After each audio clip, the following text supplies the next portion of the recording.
ಮಣ್ಣು ಸೃಷ್ಟಿಯ ಅತ್ಯದ್ಭುತ ಕೊಡುಗೆ. ಮಣ್ಣೆ ಹೊನ್ನು. ಮಣ್ಣಿಲ್ಲದೆ ಏನೂ ಇಲ್ಲ. ಆದರೆ ಈ ನೈಸರ್ಗಿಕ ಸಂಪತ್ತು ಇಂದು ಅಪಾಯಕ್ಕೆ ಸಿಲುಕಿದೆ. ರೈತ ಕೂಡ ಇದಕ್ಕೆ ಹೊಣೆ. ಅಧಿಕ ಫಸಲು ಪಡೆದು ಹೆಚ್ಚು ಸಂಪಾದನೆ ಮಾಡಬೇಕು ಅನ್ನುವ ದುರಾಸೆಯಿಂದ ಕೃಷಿಯಲ್ಲಿ ಮಿತಿ ಮೀರಿ ರಾಸಾಯನಿಕಗಳನ್ನು ಬಳಸುತ್ತಿದ್ದಾನೆ. ಭೂಮಿಯನ್ನು ಬರಡು ಮಾಡಿ ವಿಷಯುಕ್ತ ಆಹಾರವನ್ನು ಉತ್ಪಾದನೆ ಮಾಡುತ್ತಿದ್ದಾನೆ.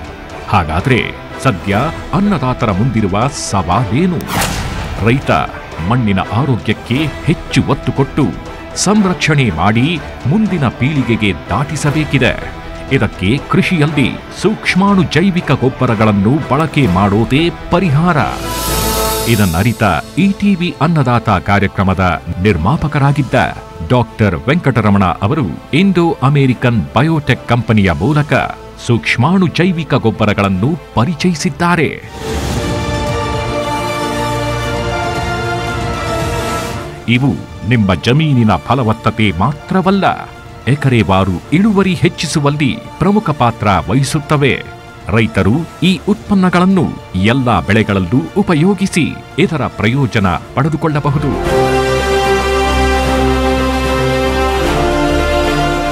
ಹೆಚ್ಚಿನ ಮಾಹಿತಿಗಾಗಿ ಸಂಪರ್ಕಿಸಿ 6360572089 9108652322.